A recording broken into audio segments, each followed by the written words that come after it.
Hello, everyone, and thank you so much to our amazing guests for being here. Each of our guests will each be further introduced when we get to their individual sections of the interview. But first, I wanted to introduce our team. We are all members of the Women's Leadership Program, either majors or minors, and this class is our Women's Studies Senior Seminar with Dr. Mary Price. This semester, our focus is women supporting women. Inspired by Women's History Month, we devised this session to bring together women on Clemson's campus to discuss three different aspects of campus life: leadership, advocating, and diversity in the Clemson family. I'm now going to pass it to Kristen to talk a little bit about the Women's Leadership Program. In the Women's Leadership Program, we are granted the opportunity to use our voices to create change in our world. We aim to promote diversity and give women confidence to stand against the challenges we face locally and globally. Our goal is to empower and inspire women to take advantage of leadership opportunities. Now, sending it back over to Liza to begin our interviews.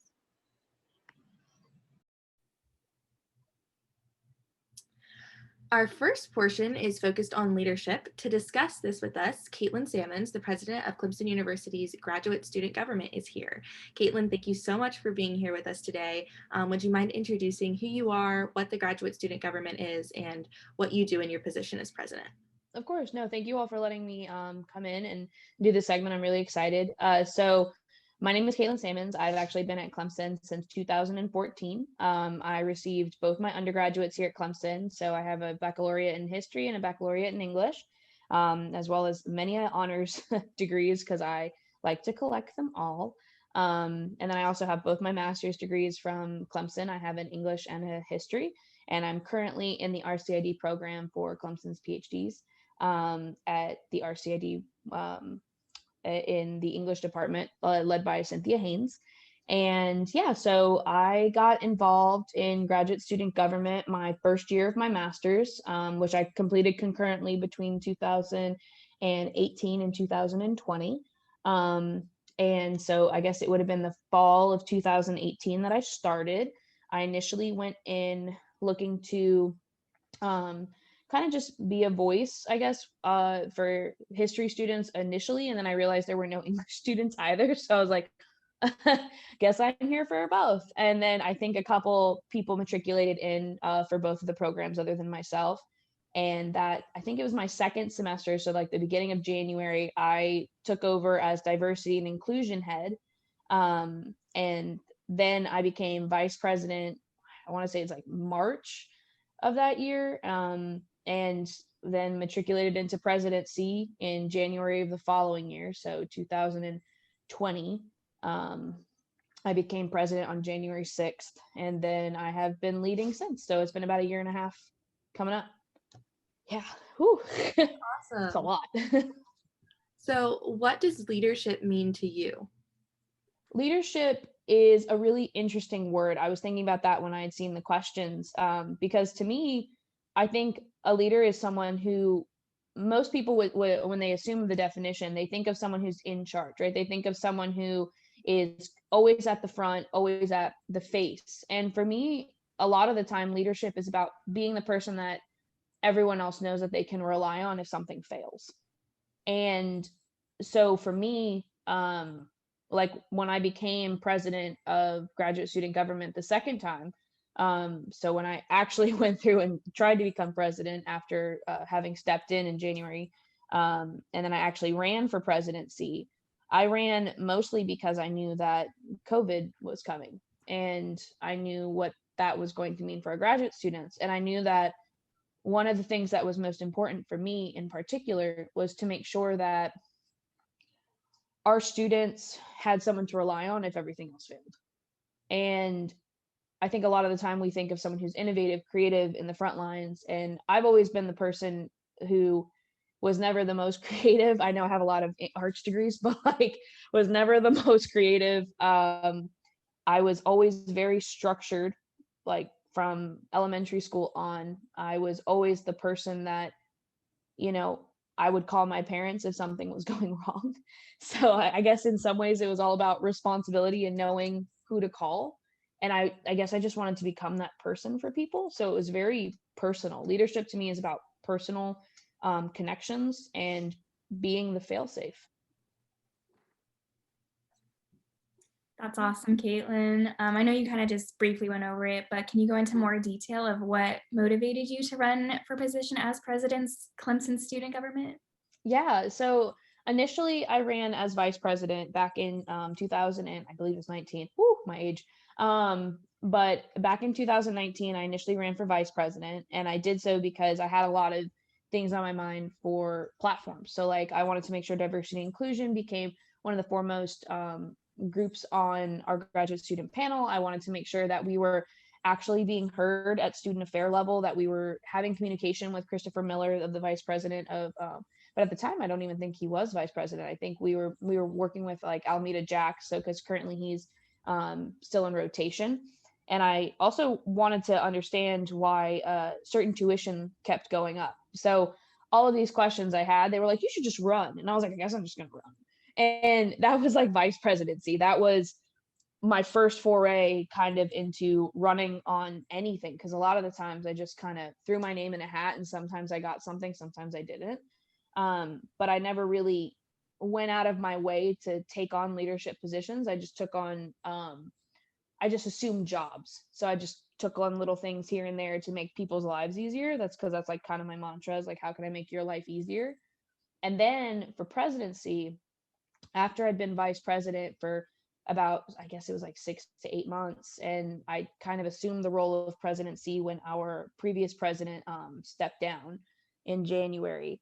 And so I had to kind of learn everything extremely, extremely quickly. And then COVID hit. And so initially I was kind of overwhelmed. And I remember like looking at my mom and saying, and just like tears streaming down my face and just saying, like, I'm exhausted.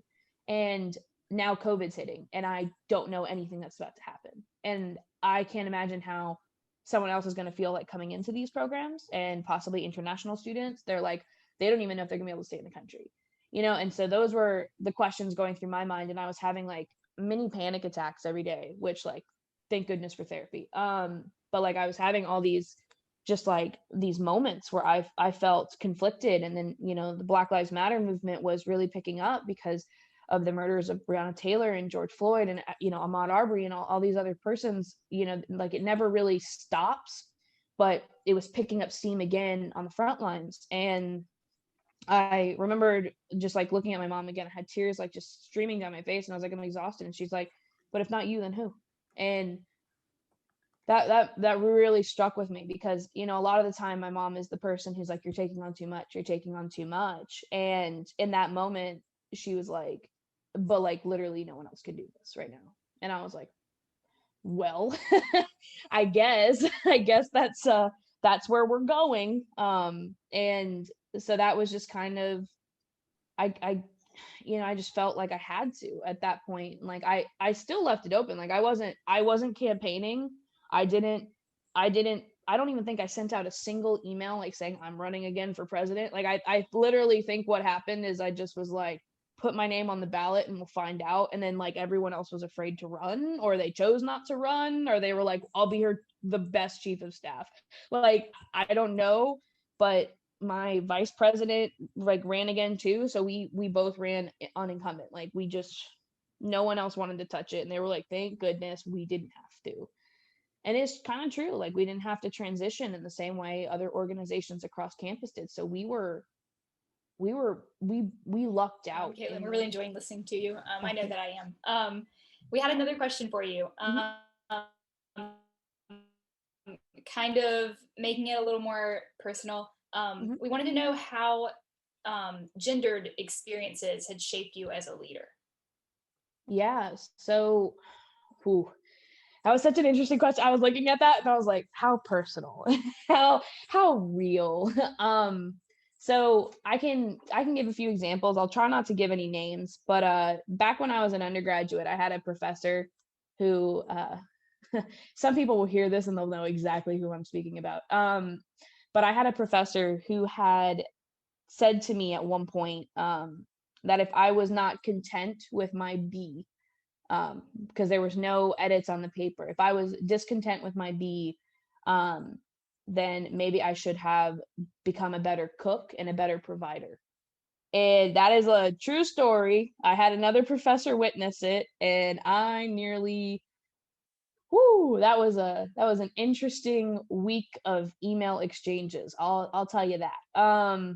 But that was when I was an undergraduate, and I had a couple similar experiences. I had someone, I say I collect degrees, but it's usually out of spite. When someone tells me I can't do something, I kind of just say, I'm going to do it, and I'm going to do it really hard. Hence the multiple degrees at the same time.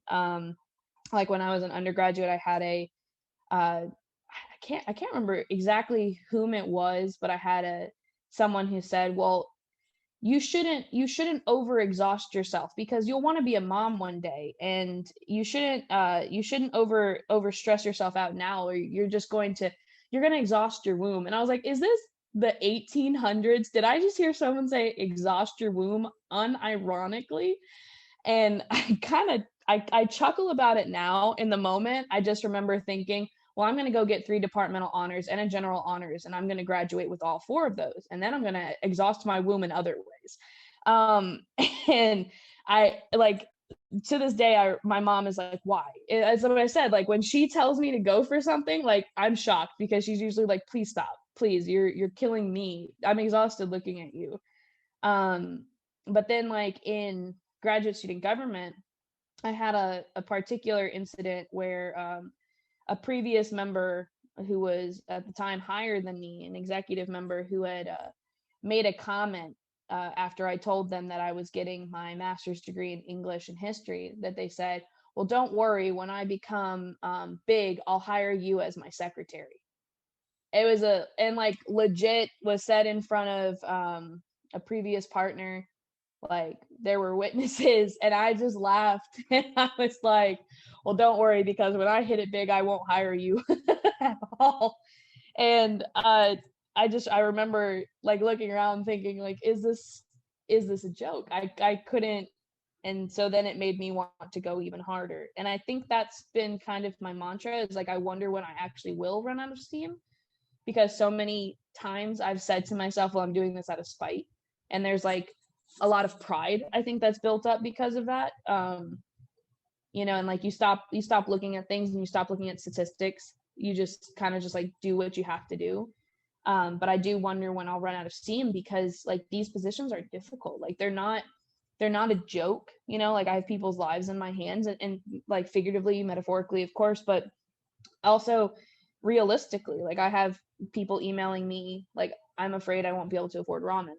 I'm afraid that I won't be able to pay my tuition. I have to choose between rent and tuition. I have to, again, that's what, like one of the reasons I originally started up. I have to choose whether or not I want to stay in the South and at Clemson University, because I'm afraid, when we were in the era of Trump, I'm afraid because I keep seeing these MAGA hats everywhere, or I see swastikas over by Redford, or, and it's like these sorts of situations where, I'm also a woman in power, and I acknowledge that. Like I notice my positions, but I also notice how people speak to me and how they speak to my vice president, who's a male, and he's a black male. So like it's always an interesting dichotomy, because you're playing on like a difference of minorities here, like him having a history of having more racialized comments aimed at him, and me having more sexist comments. But we've exchanged a couple to each other, and we're like, well, big yikes, we should write a book one time. And then Dr. Thomas just did it, and we were like, okay. Like that's awesome. And she's another role model at Clemson that I've really seen have to take a lot of crud from so many different angles across campus, that to me, I think that's one of the reasons I keep up the steam, is because I see other people who have had to do it for their life, because I may not ever be able to stop being a woman, but I also don't have the experience of having racism thrown at me. So it's such a difference to neglect to mention that would be really harsh in this environment. But yeah, so I mean, it's